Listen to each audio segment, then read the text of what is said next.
স্ত্রী চুলার ধারে ঘুমাচ্ছে আর ছাগলের রুটিগুলা খেয়ে যাচ্ছে। বলেন তো এই জায়গায় যদি আমরা হতাম। কিন্তু রাসূলের জীবন কেমন ছিল লক্ষ্য করেন।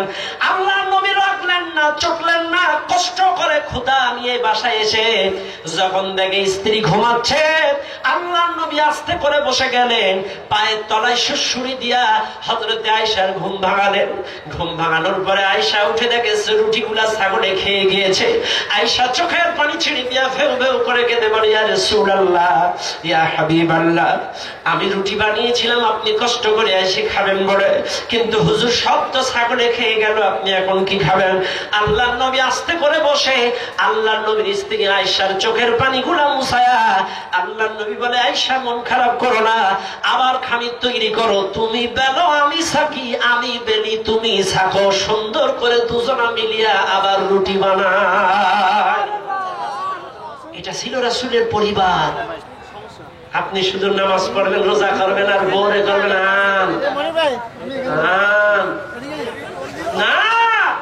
হুন্না লিবাসুল লাকুম ওয়া আনতুম লিবাসুল লাহুন্না। স্ত্রী স্বামীর পোশাক, স্বামী স্ত্রীর পোশাক। সুখে দুঃখে যদি দুজন দুজনা ভাগ করে না নিতে পারেন, কিসের স্বামী? খালি বলবেন একদিন চুলোর ধারে যে গভর্নরি দিয়ে জাল দিয়ে দেখেন ভাত তরকারি আর গোশটা কি মজা। কথা কান ঠিক না বেটি? কি মজা, একদিন চুলোর ধারে যান, গভর্নরি দিয়ে রান্না করে দেখেন ভাত তরকারি কি মজা লাগে। এই জন্য রাসূল শেয়ার করতেন, এটা ছিল তার পারিবারিক জীবন। এই জন্য ভাইরা আমার, লম্বা চওড়া ঘটনা কিন্তু সংক্ষিপ্ত ভাবে বলে গেলাম। ভাইরা আমার, বাবাজিরা আমার, পারিবারিক জীবনে আপনার সুন্দর করে হক আদায় করা লাগবে। পারিবারিক জীবনে এটা আপনার ইবাদত হবে। এবার আসেন আপনার সামাজিক জীবনে ইবাদত কাকে বলেন? সামাজিক জীবনে ইবাদত আপনার কাকে বলে? আল্লাহ পাক বলেন, ওয়া'বুদুল্লাহ ওয়া লা তুশরিকু বিহি শাইআন ওয়া বিল ওয়ালিদাইনি ইহসানা। আল্লাহ পাক ডাক দিয়ে বলেন পারিবারিক জীবনে স্পষ্ট ভাবে আল্লাহ কোরআনুল কারীম সূরা নিসার 36 নম্বর আয়াতের মধ্যে ডাক দিয়ে বলেন, আল্লাহ পাক ডাক দিয়ে বলেন সামাজিক জীবনে প্রথমে আল্লাহর গোলামি করো, আল্লাহর গোলামির সাথে কারোর অংশীদার সাব্যস্ত করো না, আল্লাহর সঙ্গে শিরক করো না। আর তারপরেই ডাক দিয়ে বললেন ওয়াল ইয়াতামা ওয়াল মিসকিন। এরপরে আল্লাহ পাক বলেন ওয়াসসাহিবি বিল জামবি। এরপরে আল্লাহ পাক বলেন ওয়াল জারিদিল জুনুবি ওয়াজ জালিল জুনুবি والصاحب بالجنب وابن السبيل وما ملكت ايمانكم ان الله لا يحب من كان مختالا فخورا। আল্লাহ পাক স্পষ্ট ভাবে ডাক দিয়ে বলেন সামাজিক জীবনে তোমার দায়িত্ব হবে তুমি এতিম মিসকিনদের সঙ্গে ভালো ব্যবহার করো, মিসকিনদের সঙ্গে গরিব মানুষদের সঙ্গে ভালো ব্যবহার করো, পিতামাতার সঙ্গে সৎ ব্যবহার করো। এরপরে তোমার বন্ধু সঙ্গী সাথীদের সঙ্গে ভালো ব্যবহার করো। এরপরে দাসীর সঙ্গে সৎ আচরণ করো, আত্মীয়র সাথে তুমি ভালো ব্যবহার করো। ওয়াল জারিদিল কুরবা, আত্মীয় স্বজনদের সঙ্গে ভালো ব্যবহার করো। এরপরে দূর আত্মীয়দের সঙ্গে ভালো ব্যবহার করো। এগুলা হলো তোমার সামাজিক জীবনের ইবাদত। কারণ সামাজিক জীবনের সকলের সঙ্গে যদি ভালো আচরণ না করো তাহলে তুমি শুধুমাত্র নামাজ রোজা করবা, এটাই ইবাদত নয়। সামাজিক জীবনে তোমার হক সকলের সঙ্গে ভালো ব্যবহার করা। সামাজিক জীবনে সকল সাইডে আপনার সবার সাথে ভালো ব্যবহার করতে হবে। আপনি আত্মীয় স্বজনদের সাথে ভালো ব্যবহার করেন, আপনি মা বাবার সাথে ভালো ব্যবহার করেন, আপনি এতিমের সাথে ভালো ব্যবহার করেন, আপনি গরিব মানুষদের সাথে ভালো ব্যবহার করেন, আপনি মিসকিনদের সাথে মিসকিনদের সাথে মুসাফিরের সাথে ভালো ব্যবহার করো। এইভাবে আল্লাহ পাক স্টেপ বাই স্টেপ বলে দিলেন এই শ্রেণীর মানুষগুলোর সাথে ভালো ব্যবহার করো। তাহলে আসেন, আপনি যদি লক্ষ্য করেন আপনার প্রতিবেশীর সাথে কি আপনার সুসম্পর্ক আছে? আপনি বিরাট হাজী সাহেব, নামাজি, রোজাদার, কিন্তু প্রতিবেশীর সঙ্গে আপনার সম্পর্ক ভালো নাই, আছে না নাই? এরকম অনেক নামাজি আছে, প্রতিবেশীর সাথে সম্পর্ক ভালো নাই। আপনি আত্মীয় স্বজনের সঙ্গে সম্পর্ক ভালো নাই। কথা কোন ঠিক না বেঠিক? ভাইরা আমার, বাবাজিরা আমার, বোনের সাথে সম্পর্ক ভালো নাই, ফুফাদের সাথে সম্পর্ক ভালো নাই, চাচাদের সাথে সম্পর্ক ভালো নাই, প্রতিবেশীর সাথে সম্পর্ক ভালো নাই। এরপরে মুসাফির রাস্তাঘাটে যদি সাহায্য চায় তাদের সাথেও আমরা ভালো আচরণ করি না। কথা কোন ঠিক না বেঠিক? অথচ আল্লাহ পাক সামাজিক জীবনে এই মানুষগুলোর সঙ্গে ভালো আচরণ কথা বলে দিলেন। ভাইরা আমার, বাবাজিরা আমার, তাহলে লক্ষ্য করুন সামাজিক জীবনে প্রাথমিক পর্যায়ে আল্লাহ পাক ডাক দিয়ে বললেন আল্লাহর গোলামি করার কথা। তারপরে ওয়াবিল ওয়ালিদাইনি ইহসানা, তারপরে আল্লাহ পাক বলে দিলেন তুমি তোমার পিতামাতার সঙ্গে সৎ আচরণ করো। ও দুনিয়ার মুসলমানেরা, এমন নামাজি আছে, রোজাদার আছে, পরেজগার আছে, দিনদার আছে, কিন্তু পিতামাতার সঙ্গে তার সুসম্পর্ক নাই। আছে না নাই? এমন নামাজি আছে পিতামাতার সঙ্গে কোন সুসম্পর্ক নাই, পিতামাতার সঙ্গে ভালো ব্যবহার নাই, পিতামাতার সঙ্গে দুর্ব্যবহার করে।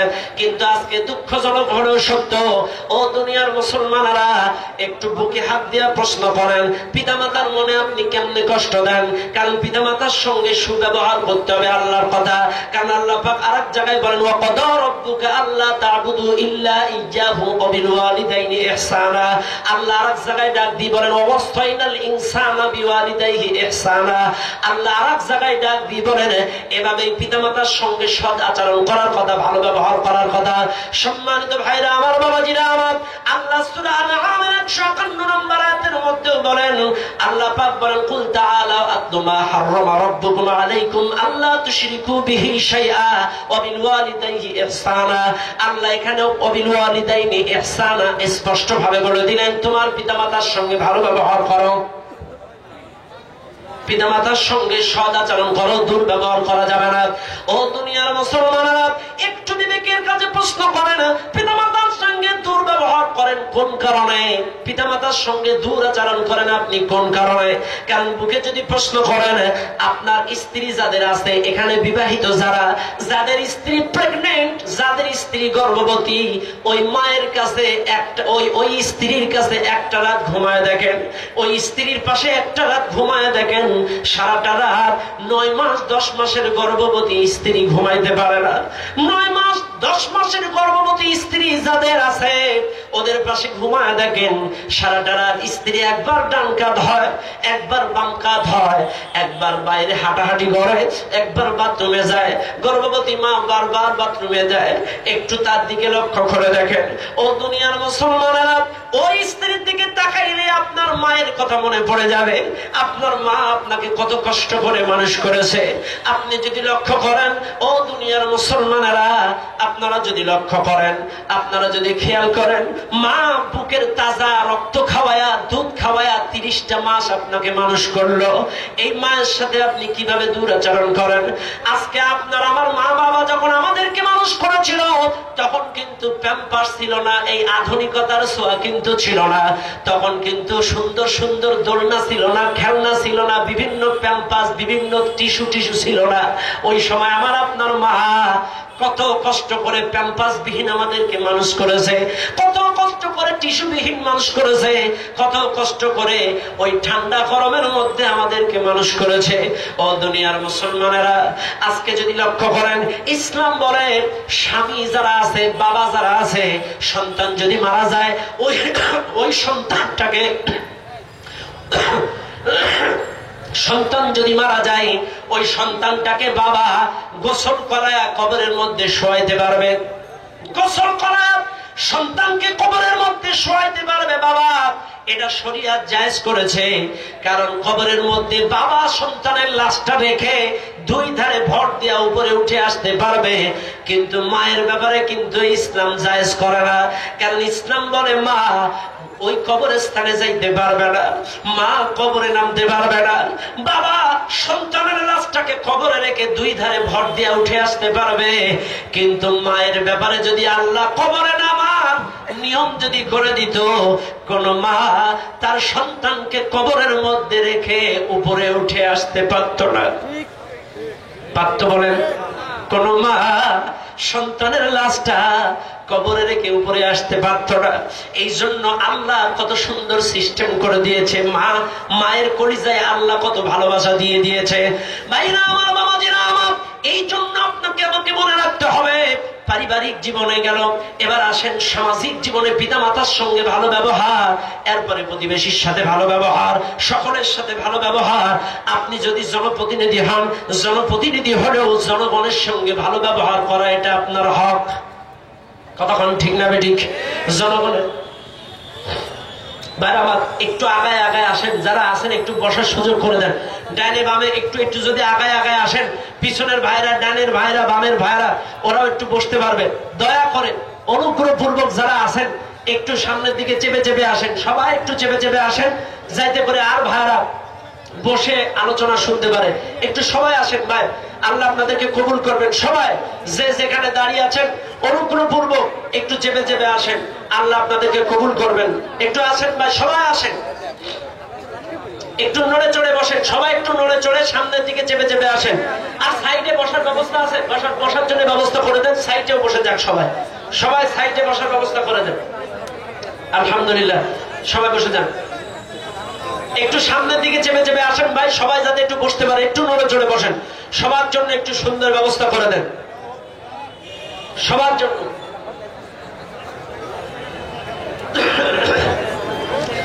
আলহামদুলিল্লাহ। সম্মানিত ভাইরা আমার, বাবাজিরা আমার, তাইলে সামাজিক জীবনে আপনার ইবাদত আছে, সামাজিক জীবনের ইবাদতটা আপনাকে ফলো করা লাগবে। এবার আসেন অর্থনৈতিক জীবনে আপনার ইবাদত। অর্থনৈতিক জীবনে ইবাদত কাকে বলে? অর্থনৈতিক জীবনে আপনি হালাল উপার্জন করবেন, অন্যের সম্পদ ভক্ষণ করবেন না, অন্যের সম্পদ গ্রাস করবেন না। কারণ আল্লাহ পাক ডাক দিয়ে বলেন, ইয়া আইয়ুহাল্লাযীনা আমানু লা তাকুলু আমওয়ালাকুম বাইনাকুম, হে ঈমানদারগণ, অন্যায়ভাবে অন্যের সম্পদ গ্রাস করো না। আল্লাহ রাব্বুল আলামিন আরো ডাক দিবেন, অর্থনৈতিক জীবনে আপনি হালাল উপার্জন করবেন, অর্থনৈতিক জীবনে আপনি হালাল ভাবে আপনি ব্যবসা করবেন, চাকরি করবেন। আপনি সুদ খাইতে পারবেন না, আপনি ঘুষ খাইতে পারবেন না। আজকে পারিবারিক জীবনে আমি খুব ভালো, ব্যক্তিগত জীবনে আপনি নামাজ পড়েন, রোজা করেন, আপনি সামাজিক জীবনে খুব ভালো, কিন্তু অর্থনৈতিক জীবনে যদি আপনি সুদ ঘুষের সাথে সম্পৃক্ত থাকেন, অর্থনৈতিক জীবনে যদি 1200 টাকা আপনি ইন্টারেস্ট খান, অর্থনৈতিক জীবনে যদি আপনি এক এক সিগনেচারে 20,000 করে ঘুষ খান, তাহলে নামাজ কি কাজে লাগবে? আরো জোরে কোন লাগবে? আরো জোরে কোন লাগবে? কোন কাজে লাগবে না। অর্থনৈতিক জীবনে আপনাকে সুন্দর করে হালাল উপার্জন করা লাগবে।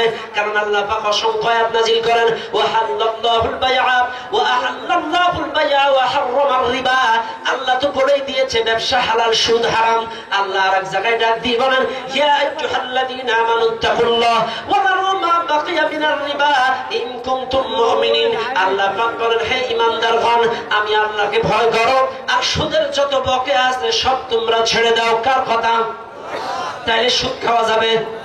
আপনি ব্যক্তি জীবনে খুব ভালো, পারিবারিক জীবনে খুব ভালো, সামাজিক জীবনে খুব ভালো, কিন্তু অর্থনৈতিক জীবনে আপনি সব 2 নম্বর ইনকাম করেন। আছে না নাই? আরো জোরে গান। আমাদের ভুল বুঝবেন না। আজকে প্রায় এলাকার মসজিদ গুলা 1 তলা থেকে 2 তলা, প্রায় এলাকায় আজকের বিশ্ব ইজতেমা হচ্ছে। বাংলাদেশের 64টা ডিস্ট্রিক্টে ঘুরতেছি আল্লাহর রহমতে। সব ডিস্ট্রিক্টে ঘুরে ঘুরে দেখি প্রায় ডিস্ট্রিক্টে এরকম সুন্দর সুন্দর করে ইজতেমার আয়োজন করা হচ্ছে। খুলনাতেও বিশ্ব ইজতেমা হলো, নাটোরেও বিশ্ব ইজতেমা হলো, প্রায় ডিস্ট্রিক্টে ইজতেমা হচ্ছে। ডিস্ট্রিক্ট ভাগ করে দেওয়া হয়েছে, লক্ষ লক্ষ মানুষ বিশ্ব ইজতেমায় হাজির হচ্ছে। ঢাকাতেও বিশ্ব ইজতেমা আগে 3 দিন হতো, জায়গা হয় না, এখন 2 দরপা 2 বঙ্গ ভাগ করে দিয়েছে, তারপরেও জায়গা হচ্ছে না। আমারে ভুল বুঝবেন না, ওই খুলনাতে যে ইজতেমা হলো 6 লক্ষ মানুষ এক জায়গায় হলো, ওই 6 লক্ষ টুপিওয়ালা একসাথে জুমার নামাজ পড়লো, দোয়া করলো। আপনারা বলেন তো, সব টুপিগুলো যদি ইমানদার আর হালাল উপার্জনের টুপি হতো, এই বাংলাদেশে ইসলাম কায়েম হতে সময় লাগতো না। ইসলাম প্রতিষ্ঠিত হতে বাংলাদেশে সময় লাগতো না। সব টুপি ইমানদারের টুপি না। কিছু সুদখোর আছে, কিছু জেনাখোর আছে, নামাজও পড়ে, জেনাও করে, নামাজও পড়ে, সুদও খায়, নামাজও পড়ে, ঘুষও খায়, নামাজও পড়ে, সুদও খায়, হজও করে, ঘুষও খায়। আছে না নাই? এমন হাজি নেই বাংলাদেশে? আছে। এমন অসংখ্য হাজি আছে, হজও করে, 2 নম্বর ব্যবসার সাথে, ইনকামের সাথে সম্পৃক্ত। তাহলে বুঝতে হবে, অর্থনৈতিক জীবনে যদি 2 নম্বর ইনকাম করেন, আপনি যতই নামাজ, রোজা, হজ, যাকাত, তাসবিহ, তাহলিল করেন, আপনার একটা ইবাদতও আল্লাহর দরবারে কবুল হবে না। তাইলে আপনাকে হালাল উপার্জন করতে হবে। আর নিজে হালাল উপার্জন করলে হবে না, নিজে আপনি ভালো হলে চলবে না। সমাজেও অর্থনৈতিক ব্যবস্থাটা হালাল ভাবে চলার ব্যবস্থা করা লাগবে। আপনি বিরাট ভালো অফিসার, 1 টাকাও সুদ খান না, ঘুষ খান না, কিন্তু আপনি যে অফিসে চাকরি করেন পাশের অফিসারই খায়, আপনি দেখেও না দেখার ভান করে বুঝে থাকতে হয়। কতক্ষণ অন্যায় করাও যা, কতক্ষণ না কে ঠিক না বেঠিক? তাইলে আপনি ঘুষ খান না ভালো কথা, আপনি সুদ খান না ভালো কথা, তাহলে এই সমাজ থেকে সুদমুক্ত ঘুষমুক্ত করার ভূমিকা, চেষ্টা, তামান্না, জজবা আপনার মধ্যে থাকা লাগবে। আপনি বিরাট নামাজ পড়েন 5 ওয়াক্ত, হাজী সাহেব আপনার ছেলেদের একটা চাকরি লাগবে, পুলিশি চাকরি, 10 লাখ টাকা, তাইলে কয় লাখ? 15 লাখ। হ্যাঁ, তাইলে আপনি বিরাট নামাজ পড়েন, 15 লাখ টাকা দিয়ে ঘুষের চাকরি করলেন, তাহলে লাভ কি? লাভ কি? তাই বুঝতে হবে নিজে ঘুষ খাবো না, ঘুষ ভিত্তিক সমাজ ব্যবস্থা চলতে দিব না। এই জজবা তামান্না থাকা লাগবে, তাহলেই আপনার অর্থনৈতিক জীবন চলবে। মনে করেন যে আমি নামাজ রোজা করি, হালাল উপার্জন করি, বাইরে যা হয় না, এটা আপনার দায়িত্ব। আপনার দায়িত্ব। আপনি মসজিদের দিকে তাকান, মসজিদে কেউ 1000-200 টাকা ইন্টারেস্ট কালেকশন করে না, মসজিদে কেউ এক সিগনেচারে 20,000 খায় না, মসজিদে কেউ জেনা করে না, মসজিদে কেউ মেয়ে ছেলে নিয়ে গল্প করে না, মসজিদের মধ্যে কেউ মিথ্যা কথা বলে না। তাহলে মসজিদে যদি জেনা না চলে, সুদ না চলে, ঘুষ না চলে, দুর্নীতি না চলে, মসজিদের বাইরেও চলবে না। কতক্ষণ ঠিক না বেঠিক? এই দায়িত্ব একজন নামাজির। ও নামাজি, তুমি যেমন মসজিদটা সুদ মুক্ত, ঘুষ মুক্ত, জেনা মুক্ত রেখেছো, আবার লিখে দিয়েছো দুনিয়াবি কথাবার্তা বলা জায়েজ নাই, তাইলে যেই কথাবার্তা মসজিদে বলা যায় না, ওই 2 নম্বর কথাবার্তা বাইরেও বলা যাবে না। মসজিদও যার জমিনতা, মসজিদও যার জমিনতা। মসজিদে নামাজ পড়লে নামাজ হয়, এই মাঠে নামাজ পড়লে নামাজ হবে না? তাইলে এটাও মসজিদে, এই বাইরে নামাজ পড়লে নামাজ হবে, মসজিদে নামাজ পড়লে নামাজ হবে, জামাত করলে জামাত হবে। তাহলে আপনাকে আমাকে বুঝতে হবে, মসজিদ যেমন পাপাচার মুক্ত, এই সমাজটাকে পাপাচার মুক্ত রাখতে হবে। এই দায়িত্ব ওই মসজিদের মুসল্লি গুলা, ওই মসজিদের মুসল্লি গুলার প্রধান দায়িত্ব এই সমাজ সুদ মুক্ত, ঘুষ মুক্ত, জেনা মুক্ত রাখার জন্য। বলুন সুবহানাল্লাহ। ভাইরা আমার, বাবাজিরা আমার, এবার লক্ষ্য করেন, অর্থনৈতিক জীবনে আপনাকে হালাল উপার্জন করা লাগবে, হালাল পথে চলা লাগবে, হালাল এই সুদ মুক্ত, ঘুষ মুক্ত সমাজ ব্যবস্থা প্রতিষ্ঠার ভূমিকা আপনার রাখা লাগবে। এবার আসেন ধর্মীয় জীবনে ইবাদত। ধর্মীয় জীবনে ইবাদত কাকে বলে? ধর্মীয় জীবনে আপনি বিভিন্ন দলমত পথ ধর্ম গ্রহণ করতে পারবেন না, একটাই ধর্ম আপনাকে গ্রহণ করা লাগবে। আল্লাহ পাক বলেন, ইন্নাদ দীনা ইনদাল্লাহিল ইসলাম, আল্লাহর কাছে সবচেয়ে পছন্দনীয় মনোনীত জীবন ব্যবস্থার নাম হলো ইসলাম। আল্লাহ এক জায়গায় বলেন, ওয়া মাইয়াবতাগি গায়রাল ইসলাম দীনান ফালান ইউকবালা মিন ওয়া হুয়া ফিল আখিরাতি মিনাল খাসিরিন। আল্লাহু আকবার। ভাইরা আমার, বাবাজিরা আমার, ভাইরা আমার, বাবাজিরা আমার, তাই ধর্মীয় জীবনে আপনার ইসলাম ধর্ম ছাড়া অন্য কোন ধর্ম পথ মত অবলম্বন করা যাবে না। পিছনে চট দিচ্ছে ভাই, ডানে যারা আছেন আপনারা ওই চটের মধ্যে যেখানে যারা দাঁড়িয়ে আছেন ওখানে বসার ব্যবস্থা করেছে, আপনারা বসে যান। দয়া করে ওখানে বসার ব্যবস্থা করে দিয়েছে, আপনারা ডানে বামে যারা আছেন সবাই বসে যান। আল্লাহ আপনাদেরকে কবুল করবে, বলেন আমিন। সম্মানিত ভাইরা আমার, বাবাজিরা আমার, তাইলে ধর্মীয় জীবনে আপনাকে ইবাদত করতে হবে কার? আরো জোরে কোন কার? ধর্মীয় জীবনে ইবাদত করতে হবে আল্লাহর, সাংস্কৃতিক জীবনে ইবাদত করতে হবে আল্লাহর। ও দুনিয়ার মুসলমান বাবাজিরা, সাংস্কৃতিক জীবনে আপনার ইবাদতটা ঠিক রাখা লাগবে। কারণ নামাজ পড়েন, রোজা করেন, দাড়ি রাখেন, টুপি রাখেন, সব ঠিক আছে, আপনার আবার মোবাইলের মধ্যে রবীন্দ্রসঙ্গীত, নজরুল সঙ্গীত আছে না নাই? আরো জোরে কোন আছে না নাই? সাংস্কৃতিক জীবনে আপনি মমতাজের ভক্ত, সাংস্কৃতিক জীবনে আপনি বিভিন্ন গান বাজনা শোনেন, আপনার মোবাইলে হিন্দি গান রিংটোন দিয়ে রাখেন, তাইলে আপনি নামাজ পড়েন, রোজা করেন, দাড়ি রাখেন, সাংস্কৃতিক জীবনের সমস্ত অপসংস্কৃতি থেকে আপনাকে নিজেকে হেফাজত করতে হবে। আপনি কোনো বৈশাখের গান বাজনায় যেতে পারবেন না, 31st নাইটের গান বাজনায় যেতে পারবেন না, আপনি কোনো উৎসবেতে রং ঢং মেকে আকাম কুকাম করতে অশ্লীল সংস্কৃতির সাথে সম্পৃক্ত হতে পারবেন না।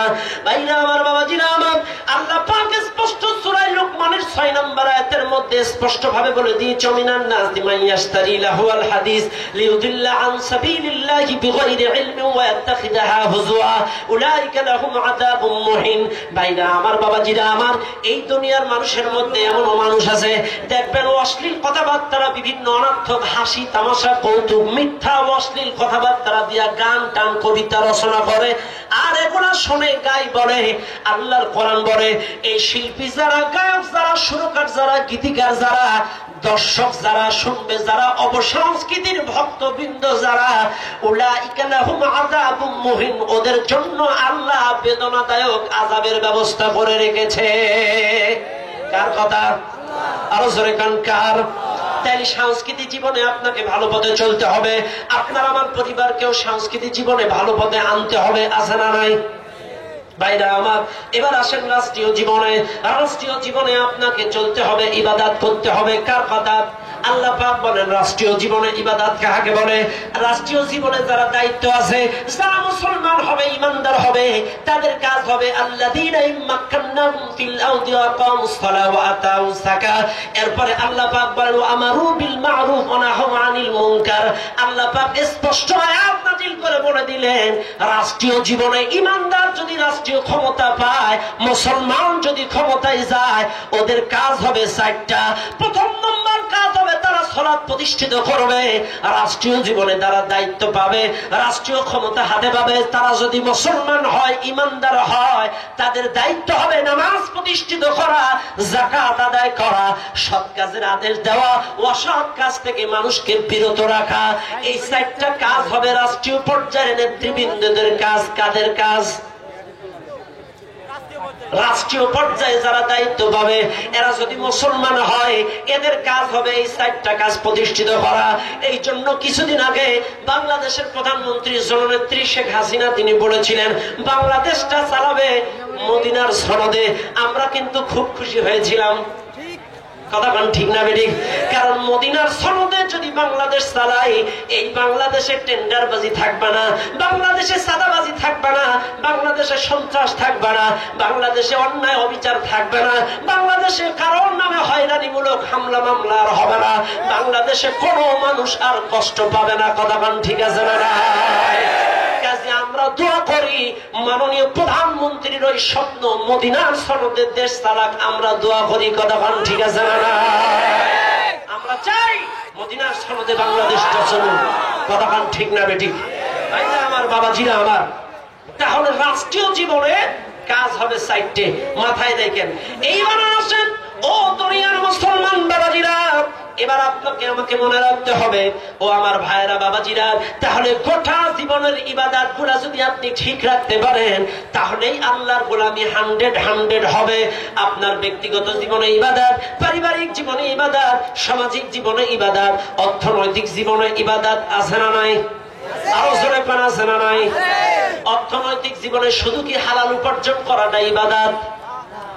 কথা কম। ভাইরা আমার, ছোট্ট একটি ঘটনা আমার মনে পড়ে গেল, ভালো করে মনে রাখবেন। এক বৃদ্ধা মহিলা হযরতে দাউদ আলাইহিস সালামের কাছে এসে অভিযোগ করলো, দাউদ আলাইহিস সালামের কাছে, ওগো আল্লাহর নবী, আপনার কাছে বিচার চাই বাতাসের বিরুদ্ধে অভিযোগ। কিসের বিরুদ্ধে অভিযোগ? বাতাস। বাতাসের বিরুদ্ধে অভিযোগ। কি অভিযোগ? বাতাস।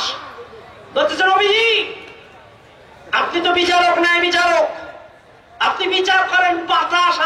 আমি আটা গম পিষে নিয়ে যাইতেছিলাম, আমার মাথার আটাগুলা বাতাস সব উড়াই নিয়ে গিয়েছে। আপনি বাতাসের হাজির করে বিচার করেন? দাউদ আলাইহিস সালাম কয়, এটা একটা কথা, বাতাসের আবার কি বিচার করবো? বাতাস তোমার আটা নিয়ে গেছে, আমি বাতাসকে হাজির করবো কিভাবে, বিচার করবো কিভাবে? তখন দাউদ আলাইহিস সালাম বলছে, মা তুমি মাইন্ড করো না, মা তুমি মাইন্ড করো না, তোমার আটা যেগুলো নিয়ে গিয়েছে তার ছাড়া 4 গুণ আটা তোমার বেশি দিয়েছে, যাও রে 1 বস্তা আটা দিয়ে দাও। 1 বস্তা আটা দিয়ে দিয়েছে। মহিলা খুব খুশি, আনন্দে আনন্দে আটা নিয়ে চলে যাচ্ছে। প্রতিমধ্যে সুলাইমান আলাইহিস সালামের সাথে দেখা। সুলাইমান আলাইহিস সালাম বলতেছে, আপনি কই গিয়েছিলেন দরবারে? কি অভিযোগ নিয়ে গিয়েছিলেন? আমি বাতাসের বিরুদ্ধে অভিযোগ নিয়ে গিয়েছিলাম। ও বাতাসের বিরুদ্ধে কি অভিযোগ?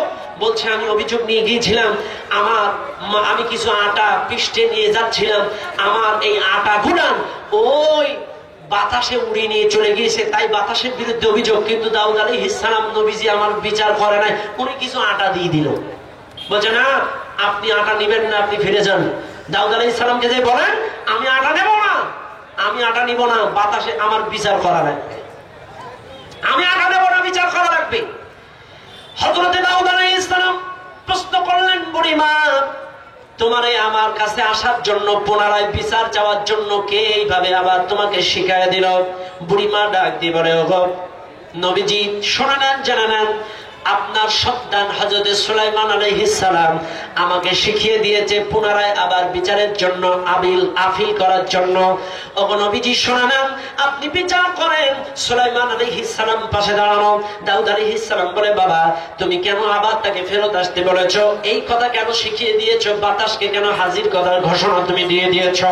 তখন ডাক দিয়ে বললে, বাবা আমি বিচার করার কথা বলেছি এই কারণে, কারণ আপনি নবী মানুষ, আপনি একজন আল্লাহর প্রিয় বান্দা, আপনি আল্লাহর খাস একজন নবী, কাজে আপনি অবশ্যই বাতাসের বিচার করতে পারবেন। আপনি তো ন্যায় বিচারক, আপনি যদি বুড়িমার বিচার না করে দেন, আমি চিন্তা করলাম কিয়ামতের কঠিন ময়দানে আপনি জালিম শাসকের কাতারে আসামি হয়ে যেতে পারেন, কারণ আপনি তার ন্যায় বিচারটা করেন নাই। এবার দাউদ আলাইহিস সালাম বলে, বাবা আমি বাতাসের বিচার কিভাবে করব, বাতাসকে কিভাবে হাজির করব? সুলাইমান আলাইহিস সালাম বলে, বাবা আপনি আল্লাহর কাছে দোয়া করেন, কারণ আল্লাহ আপনার কথা শুনবে, আপনি তো নবী মানুষ, আল্লাহর কাছে দোয়া করলে আল্লাহ আপনার দোয়া ফিরাবে না। হযরত দাউদ আলাইহিস সালাম সিজদায় পড়ে কেঁদে ডাক দিয়ে বলে, আল্লাহ আল্লাহ তুমি দোয়া কবুল করো, বাতাসকে হাজির করো। বাতাস হাজির হয়ে গেল, দোয়া মঞ্জুর হয়ে গেল। বাতাস যখন হাজির হয়ে গেল, বাতাস হাজির হওয়ার সঙ্গে সঙ্গে এবার লক্ষ্য করে দেখা গেল বাতাসকে হযরত দাউদ আলাইহিস সালাম প্রশ্ন করলো, ও বাতাস তুমি কেন এই মানুষটার আটাগুলা উড়ে নিয়ে গিয়েছিলে, কোন কারণে বলো? এবার বাতাস ডাক দিয়ে বলে, ও আল্লাহর নবী এটা আমি আমার কায়দায় করি নাই, আমার নিজস্ব বুদ্ধিতে করি নাই, আমি বাতাস তার আটাগুলা উড়িয়ে নিয়ে গিয়েছিলাম আল্লাহর পারমিশনে। আল্লাহ আমাকে অর্ডার দিয়েছি বুড়িমার আটাগুলা উড়িয়ে নেওয়ার জন্য, এই জন্য আমি আটাগুলা উড়িয়ে নিয়ে গিয়েছি। ভাইরা আমার, বাবাজিরা আমার, এবার লক্ষ্য করে দেখা যায়, এবার ডাক দিয়ে বললো, কেন আল্লাহ তোমার আদেশ দিল? বাতাস ডাক দিয়ে বলে, শোনেন আমাকে কেন আল্লাহ আদেশ দিল? ওই সাগরের ভেতরে অনেক সম্পদ বহি, গম বহি, আটা বহি, অনেক মানুষ যাত্রীবাহী একটি জাহাজ যাচ্ছিল সাগরের মাঝখান দিয়া। সাগরের তলাটা, ওই জাহাজের তলাটা ছিদ্র হয়ে গিয়েছিল। জাহাজের সকল মানুষগুলা আল্লাহর কাছে রোনাজারি করে দোয়া করেছিল আর মানত করেছিল, আল্লাহ যদি আমরা প্রাণে বেঁচে যাই, যদি তীরে পৌঁছতে পারি, আমরা আজকের এই জাহাজের অর্ধেক সম্পদ, আমরা এই জাহাজের সমপরিমাণ সম্পদ আমরা আল্লাহর রাস্তায় দান করে দেব, আর এই সম্পদগুলা আমরা গরিব মিসকিনদের মধ্যে বিলায় দেব, এভাবে মান্নত করেছিল। এই জন্য আল্লাহ আমাকে অর্ডার দিল, যা রে বাতাস ওই বুড়িমা মাথায় করে আটা নিয়ে যাচ্ছে, ওর আটাগুলা উড়াইয়া নিয়ে যায় জাহাজের তলায় যায়, অর্ডারে আইটে দে, ওই ছিদ্রটা যেন আইটে যায়, জাহাজটা যেন কুলে চলে আসে। এইবার ভাইরা আমার, ঠিক আছে, এবার বুড়িমাকে কয়েকদিন সেখানে রাখা হলো। কয়েকদিন যেতে না যেতে ওই জাহাজটা কিনারায় চলে এলো। কিনারায় আসার সঙ্গে সঙ্গে এই জাহাজের লোকগুলা পুনরায় সব কথাগুলো আবৃত্তি করে বললো, হ্যাঁ আমাদের জাহাজের তলা ছিদ্র হয়ে গিয়েছিল, জাহাজের তলা ছিদ্র হয়ে যাওয়ার কারণে আমরা মানত করেছিলাম যদি বেঁচে যাই কুলে ফিরতে পারি, এই জাহাজের সমস্ত আটা গমগুলা আল্লাহর রাস্তায় দান করে দেব, গরিব মিসকিনদের বিলায় দেব। কাজী হুজুর ও নবীজি আপনি এই সম্পদ গুলা নিয়ে বিলায় দেন গরিব মিসকিনদের ভেতরে। আমার ভাইরা, আমার বাবাজিরা আমার, এইবার যখন এই কথা জাহাজের লোকগুলা সব গম আটাগুলা সম্পদ গুলা যখন দিয়ে দিল, দাউদ আলাইহিস সালাম তার আসনে এসে ন্যায় বিচার করলেন, শুনে নাও এই জাহাজের যে সম্পদ গুলা আমরা পেয়েছি অর্ধেকটা সম্পদ বুড়িমার নামে বরাদ্দ করে দাও, অর্ধেকটা সম্পদ সম্পদ বুড়িমার নামে আর অর্ধেকটা সম্পদ গরিব মিসকিনদের ভিতরে বিলায় দাও। এইবার দাউদ আলাইহিস সালাম প্রশ্ন করলো, বুড়িমা তুমি কি এমন আমল করো যে আল্লাহ এত আটা থাকতে তোমার আটাটাই জাহাজের ছিদ্রের জন্য চয়েস করলো? তখন বুড়িমা বলতেছে, শোনেন আমার আমল খুব বেশি না, তবে আমার একটা ছোট্ট আমল আছে। আমি গরিব, কিন্তু আমার বাড়ি যদি কোনো গরিব মিসকিন যায় আমি তাকে খালি হাতে ফিরাই না। আমার বাড়ি যদি কোনো মিসকিন যায় আমি তাকে খালি হাতে ফিরাই না, কিছু হলেও দেই। আল্লাহ রাসূলের হাদিস, রাসূল তো বলেই দিয়েছে, ইয়া আয়েশাতুল্লাহ তুরাদ্দিল মিসকিন, হে আয়েশা তোমার বাড়ি যদি কোনো মিসকিন আসে খালি হাতে ফিরাইও না। ওয়ালাউ বিশিক্কিত তামারাতা, একটা সিমটিও যদি কেটে লাগে তাও দাও, খালি হাতে ফিরাইও না। সুবহানাল্লাহ। ভাইরা আমার, বাবাজিরা আমার, তাইলে বুড়িমার আমল ছিল গরিব মানুষ থাকার পরেও তার কাছে কোন মানুষ যদি কিছু চাইতো খালি হাতে ফিরাইতো না। বলেন সুবহানাল্লাহ। আমরা কি এরকম গুণ অর্জন করতে পারি না? যখন পারি না, তাহলে আসেন, কে আছেন বাবাজি এই মাদ্রাসার জন্য এলেমের ফ্যাক্টরি, এখানে একটি মাদ্রাসা নির্মাণ হচ্ছে, লাফসা দাখিল মাদ্রাসা। এই যে পেছনে টিনের চাল, ভাইরা আমার, বাচ্চারা এখানে পড়তে পারে না কষ্টে, বর্ষার সময় বৃষ্টির পানি, গরমের সময় গরম, কি কষ্ট করে এখানে বাচ্চারা আসে লেখাপড়া করে। ভাইরা মাদ্রাসার ভিত্তি স্থাপন হবে, কে আছেন? হুজুর আমি এই মাদ্রাসার জন্য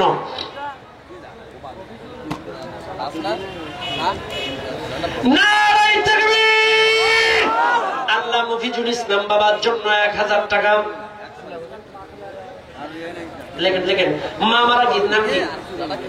আমিনুর ভাই মা মারা গিয়েতে 2 ব্যাগ সিমেন্ট আর 200 টাকা নগদ আল্লাহ কবুল করেন। আল্লাহ আমার পিয়া শাকিব ভাই, আল্লাহ 1 ব্যাগ সিমেন্ট আর 100 টাকা নগদ লেখেন, সুন্দর করে লেখেন, আল্লাহ কবুল করেন।